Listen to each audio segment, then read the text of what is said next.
a aray e ley koye Europe ha gasa sa iwi honno wiyete Belgique a naati e honno wiyete Allemagne yiya tawa bindi plaque ji ɗen fof changi joni koye haala almara nde winda ɓe fof maɓɓe hiɓe nanidira haala maɓɓe ɓe fof Angela Merkel wolay anglais Macron fayda mo wawi anglais ɓuuri français kono si tawi o ari Angleterre teddingol haala makko haala français kan ko français o wowlata harale mo wawno wolde anglais o famodira e ɓeya donc daare ɓeɗo ko heferaɓe kono ɓe bungiri haala maɓɓe kan hiɓe teddini ka dareno ɓeɗo gerdi ha hay ga'i men ɗin gasaynoɗi windude gande maɓɓe ɗen e haala men kan haala Afrique donna Afrique valeur saabu defte ɗe ɓe windata ɗen ha gasa portoɓe ɓen kujiniɓe tawi gandal maɓɓe ngal fof ko ɓe yuppingal koye haala français ɓen haala français kan ƴewi ka anda ka yiɗa haala maɓɓe kan kamɓe tawi anda par exemple on a Léopold Sédar Senghor defte ɗe windi ɗen fof e poésie ji ɗi o waɗɗin fof hara koye haala africain o wanno hara ɗum no jonni Afrique ɓantal wono ceerno monenen mbo hande c'est l'un des plus grands écrivains africain ko windi kon fof hara koye pulaar o winduno haray no yimɓe ɓen andirayno Afrique andira lagine sabu makko wono Camara Laye wono Alioune Fantouré en ɓeɗo fof les grands écrivains français ƴettuɓe gandal mum fof programme mum fof windi des grands écrivains africains tawi koye haala janana ɓe windi ɗo sika ko fiyon ɗum si France no dépensa milliard ji euro fi francophonie e wurnitogol haala maɓɓe kan ɗo sika ɗum ko ni tun donc ɓay haray fof wolta ko ɗo en tongata honorable ɓe dowa ƴettude konngol haray mi darotowa ɗo ko anndingol en tuyen teddin haala men kan ko par ce que ko haala ka goɗɗo wowli kan o wawata fensitirde ko faala fensitirde kon Allah daali wa ma arsalna min rasulin illa bi lisani qawmihi min nelali nelaɗo hande si wona e ɗengal yimɓe makko ɓe wawa si goɗɗo wiye limaza o wili yubayyina lahum min nelali nelaɗo ha hande si wona e ɗengal yimɓe makko ɓen tigi fi yo ɓanginanɓe menen mawɓe adiɓe men jandude ɗo wiyete adlam e ɗum ɗo menen hari ko menen adi jangude pular par ce que menen ko Elage Bella Doumbouya en adi men jandude pular ancien diplomate ancien ministre depuis Tamfeondo Sékou Touré ɓay ɓe janni men pular ngal ha gasi ɓe waɗoyi concours comirato man fof ko mi wonno premier ɓe jonnilan jannugol ka quartier amen koloma e honno wiyete jiwo tanirawo maɓɓe janngo e France fi yultidirgol haalaji tawi ko linguistique ha o heɓi doctorat makko o ari himo mantanoɓe wayni sorowina wo kala ko wiyete fi haala kam firtugol haala hande mi heɓi doctorat mum mi wawi ɗum ɗon mi hunjike mawɓe wi husa wawal mi landotoma goɗɗum e haala ma kan tigi ta watala wolade français o wayni soro kan ala o inni o alamo anglais mo woltomo mi addanta on e français alamo espagnol mo woltomo mi addanta on e anglais ko doctorat mi heɓi mi inni on Sorbonne mawɓe wi gasi joni ko honno ketum wiyete e français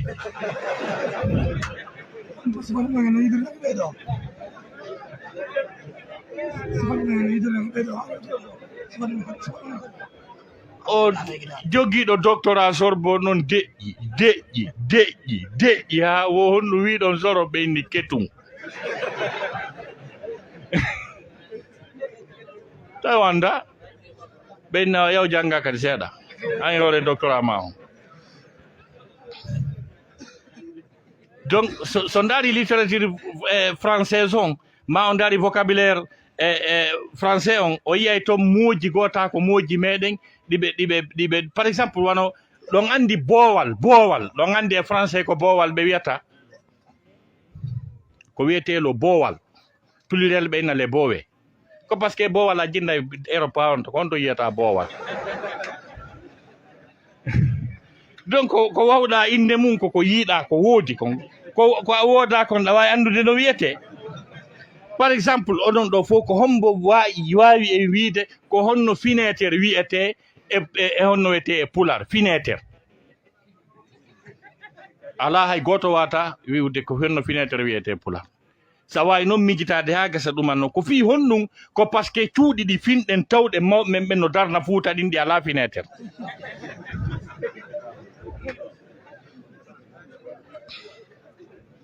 on fami donc wana soso ɓen sa inni ɓe konno fenêtre ɓe na windari ko anglais ko window mbami ala donc sa perdi haala ma kan haray a perdi ko ɗuuɗi donc haray mi weltanike jama on fop mi weltanike ustanɓe men kohoɓe men tedduɓe sembinirɓe jonde men nden saabu sénagol maɓɓe e responsable ɓe men politique on ɗo ɗen ha hewti miñiraɓe premiére dame on ɗo ɗen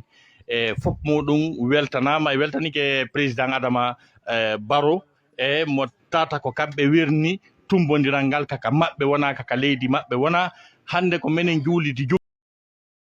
laamu tippitoɗa nela saslama ala ko heɓali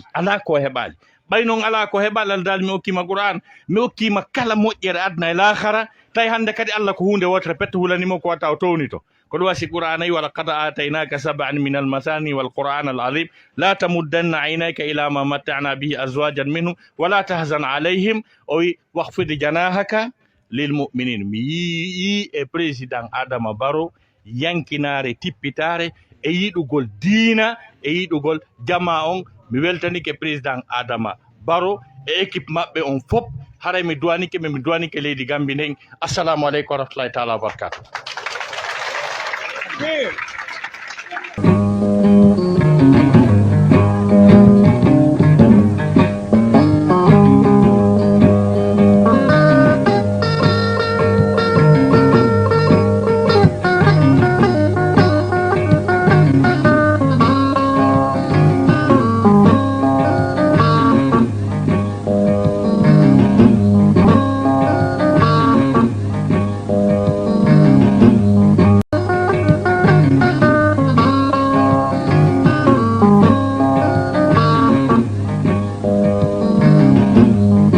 ko ANC ɓe wiyata mo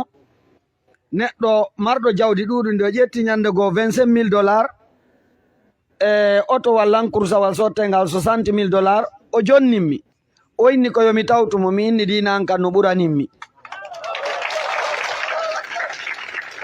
ko ɗum waɗi hande miɗo ɗo par ce que si tawi mi tawtunomo nden ñande jojuya gasa o anditatano lan ha tawata hara ko Gambia government o receiveatan mi ɗo tawata e nder leydi Europe ndin fof winde jangen adlama ɓe woni sabu mi visiti pays 13 Europe haray mo beyo mantor ko mum kon si en jooɗi keɗo ko run am beɗum am ɓe heliray foppu gotum wallahi so on fof on fewti nokkun gotum hande ko hombo woni ka leydi ɗo tedduɗo ha hewti fos leydi on e nder fulɓe enen wonɓe ɗo ɓen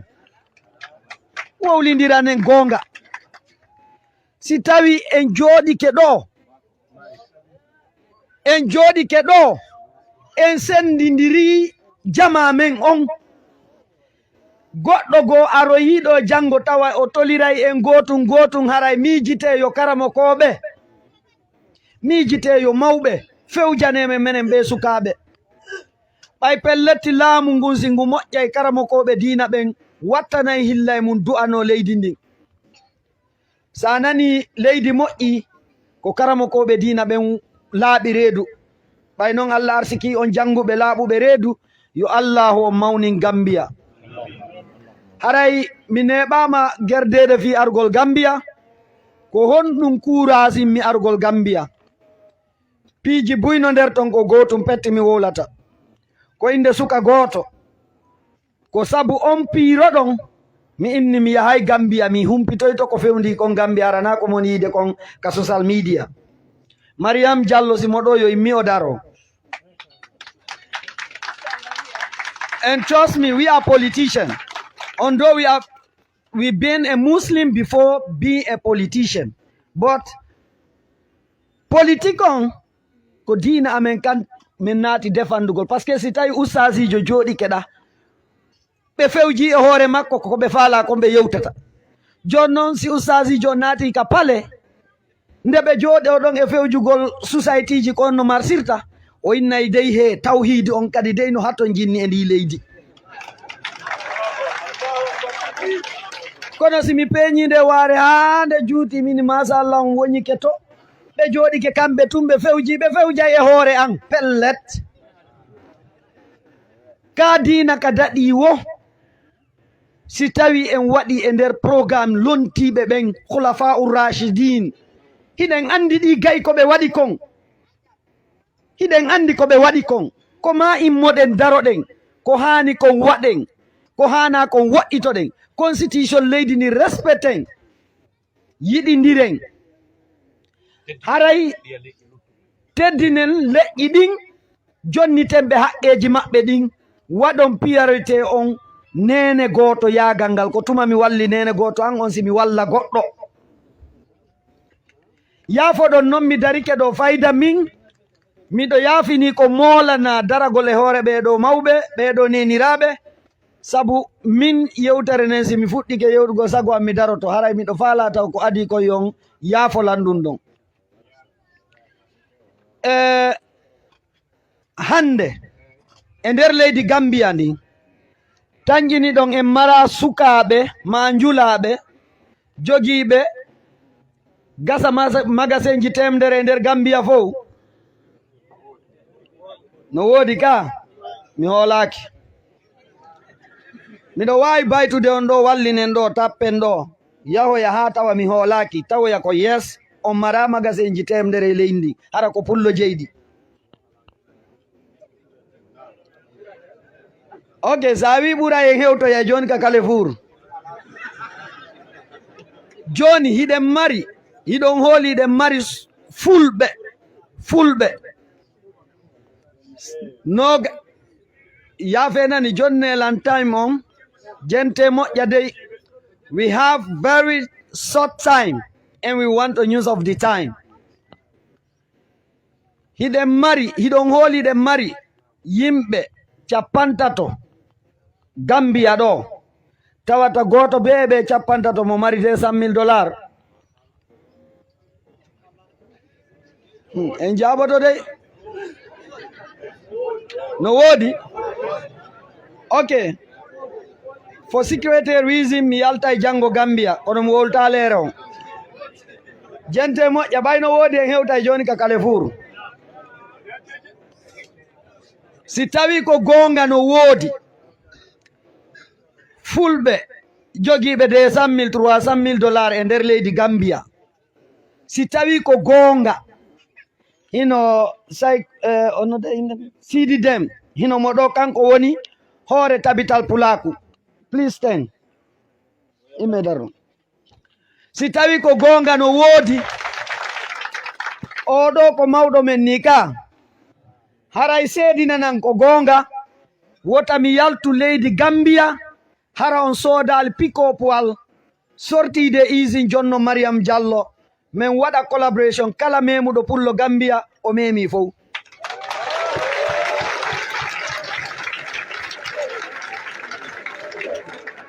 woni ko politicien jo ko faalaɗo laamu ko laamiɗo Mr Ba en no ga first lady on no ɗo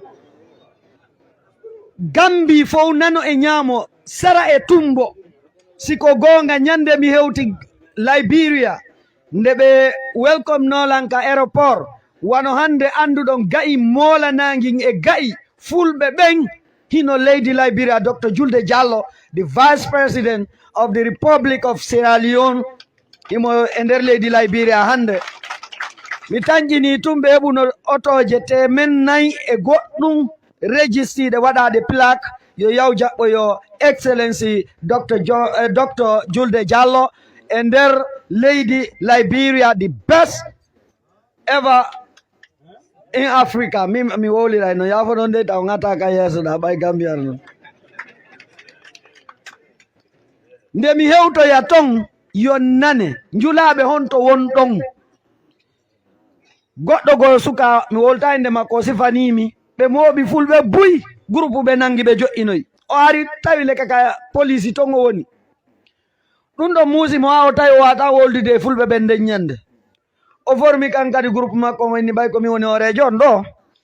ara yaddane lam pick-up 4 ma 5 pick-up 6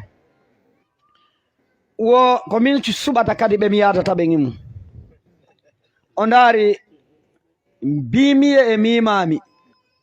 wowlayɓe ɗum tun o ni jawe kawtoje may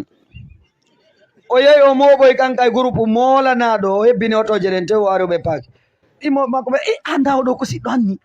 anda oɗo ko siɗɗo o wejjitiɓe ɗa ko siɓɓe an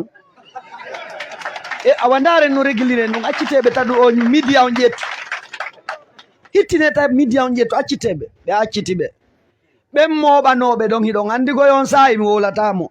ɓen moɓanoɓe ɗon si tawi mo be yoɓayno ko duwa kon si yalta sikkuɗon yaltatano piko powal ɗon